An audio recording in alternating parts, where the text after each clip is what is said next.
It's a great pleasure for me to join you this evening as we celebrate 60 years of robust bilateral relations between Kenya and United States. This gathering is not just a testament to our shared history, but a clear indication of the potential in our partnership to drive growth, innovation, and opportunities, especially within this creative sector. Kenya's creative sector contributes 5% of our national GDP, creating jobs and fostering a healthier, happier society. Recognize its immense value. The government of Kenya is steadfast in commitment to nurture this industry, to unlock its full potential and position Kenya as a hub for creativity and innovation.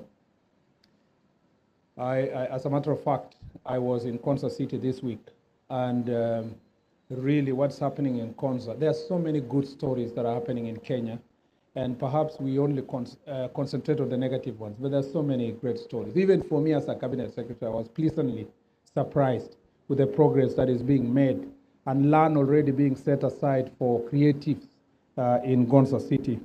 And as I promised you, we believe that we shall be the center of creativity in the region. Our plan is to make sure that Konza City becomes the place where many of the international institutions and in the creative sector are going to set up their base. And that's why, Your Excellency, we are working hard to make sure that we become the first country in Kenya to be able to pay our dues for Grammys so that we become the host for this. And be giving you an update on the progress we make in the next 2 weeks. I am keeping tabs on what's happening in the three competing countries. They are still slow. We will expedite ours to make sure that we have this. Our two nations have enjoyed ties that transcend the political and economic realms. We jointly share a history of producing the first president with Kenyan roots, President Barack Obama, to fostering collaboration in film, music, and sports. We continue to demonstrate how cultural diplomacy can unite people and create impactful opportunities. As a matter of fact, the President Obama would not have been there if it was not for the Tom Mboya airlift. And so it was first the education, then it led to him. And so as a beneficiary also of scholarship to study in US universities, I believe and I became a better person by having an opportunity to study in the US. And so many young people in this country still look forward to having similar opportunities. And therefore, sports and culture and creatives is the new link, that the new form of airlift that can give opportunities for further cultural and diplomatic exchanges between us and the US. In August, I had the pleasure of hosting the American actress and producer Nicole Murphy, who visited my office. We explored also opportunities to collaborate in transforming Kenya creativity sector into Kenya driver of economic growth. Ladies and gentlemen, Kenya has made great strides in laying the foundation for thriving digital and creative economy. Investments in ICT infrastructure have resulted in extensive broadband coverage, the establishment of 6 submarine fiber optic cables, and the development of 9,000 kilometers of terrestrial fiber networks. These advancements have created a fertile ground for creativity and innovation to thrive. As a government, we have initiated transformative programs such as Talanta Hela, which identifies and nurtures youth talents in sports and creativity through grassroots training camps.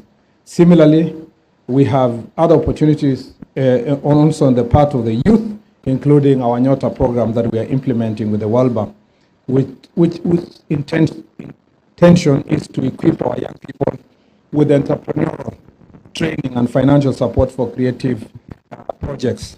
I was in Kericho yesterday and I was really impressed that the county government also is implementing similar programs.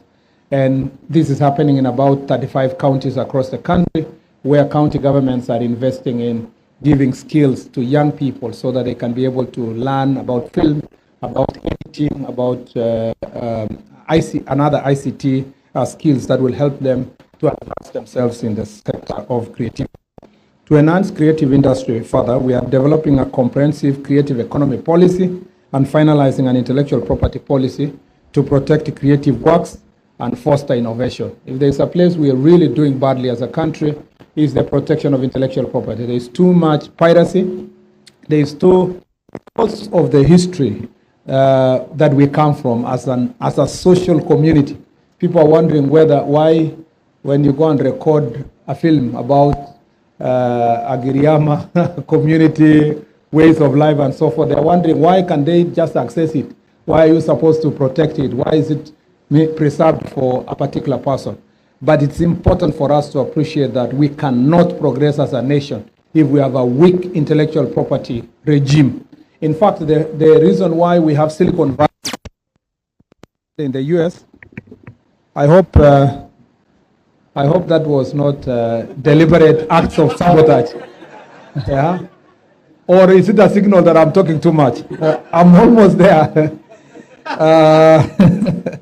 The point I'm making is that we cannot talk about the US Silicon Valley without intellectual property protection. And therefore, the intellectual property policy we are developing will now give a more stronger, robust regime for protection of works of creative, from the creative industry sector. The Kenya Film Commission and the Kenya Film Classification Board continues to promote local production and position Kenya as a leading filming destination, while initiatives such as upcoming Who's Next National Talent Search aim to leverage technology to identify and monetize your talents. As I said earlier, the Concert Technopolis is another ambitious venture that highlights Kenya's vision for modern creative economy with projects like Digital Media City and the Smart Sports Complex that are being developed with a plan to develop them in Konza is set to attract investments, create jobs, and transform Kenya into a regional hub for media, entertainment, and sports. Our collaboration with the United States is essential in advancing this vision. President William Ruto's state visit to Washington in May marked the launch of several initiatives to elevate culture as a diplomatic platform that will bring people together, preserve cultural heritage, and bolster Kenya's creative economy. Programs such as American Music Mentorship Program and the Film and TV Leadership Initiative are equipping Kenyan professionals with world-class skills through training, mentorship, and networking with American industry leaders. This renewed commitment builds on the Ambassadors Fund for Cultural Preservation, which has supported efforts to preserve cultural heritage, contributing to local economies and tourism. By partnering with the private sector, government can do a lot. I am aware, for instance, of the U.S. government partnership in key industries such as the Recording Academy, the University of Southern California School of Cinematic Arts, and other leading private sector and civil society institutions to launch new programs that will promote collaboration, build capacity, and bolster professional creative industry ecosystems. I'm glad to know that through these initiatives, the U.S. and Kenya will connect industry leaders in music, film, and television. They will also provide key technical and vocational skills needed to support a suitable and thriving creative infrastructure. Preservation will support the ongoing efforts by National Museums of Kenya to preserve the archaeological site of Takwa, a 15th and 16th century Swahili trading town, not far from where we are here. And that is something we are doing together with the U.S. The United States and Kenya have shown the public-private synergies can accelerate growth in creative economy by combining government support with private sector investment. We can provide financing, capacity building, and global market access to ensure creative talents thrive. As we commemorate 60 years of the Kenya-US ties, let us deepen our partnership in creative economy through cultural exchanges, co-production agreements, bilateral funding programs, and knowledge-sharing initiatives. I invite U.S. private sector players to invest in Kenya's creative economy and foster peer-to-peer collaboration that will drive growth and innovation. I was also happy to host, I forget his name, but it came from one of the biggest recording houses in the U.S., and they are partnering with the Meru University to make sure that we establish also Commissioner Gordon. Yes, absolutely. Thank you very much for reminding me. Commissioner Gordon is around and has been around to make sure that this is achieved. So there are so many initiatives that are going on. We need to just make sure that our people are made aware, but also publicize these very positive initiatives that are demonstrating our positive relationship, and make sure that we have more private sector. And I just want to challenge, because I roads and infrastructure and roads and transport, where a lot of private sector initiatives are supposed to be. The real reason why in other countries, and I was joking with my friend Wakili Yusuf here, I was asking him, are you here as a sponsor or as or he suddenly became creative? I didn't leave him when he was very creative. So the only possible argument, I said, as a lawyer, he might have made some money here and there, and he has decided to sponsor one of the films. But the point is that the real drivers of growth in the film sector in developed world, including the US, is the private sector. We can't keep waiting for government sector, because there is return. This is a sector that you can make money. We can sell your content to Netflix, to Showmax, and many others. And so the issue here is that we need to encourage more people from private sector, Hersi, your friends, to make sure that they invest in this sector. And I want to and thank those who are already doing so, and hopefully we can do even more to make sure that this sector succeeds. Thank you very much, Ambassador, for having me. I came specifically for this, and now that you've given me a chance to say something, now I can ask whether my ticket is ready to go back to Nairobi, because I have another assignment tomorrow in Eldoret and Bungoma. So thank you very much, and may God bless you. Asanteni sana.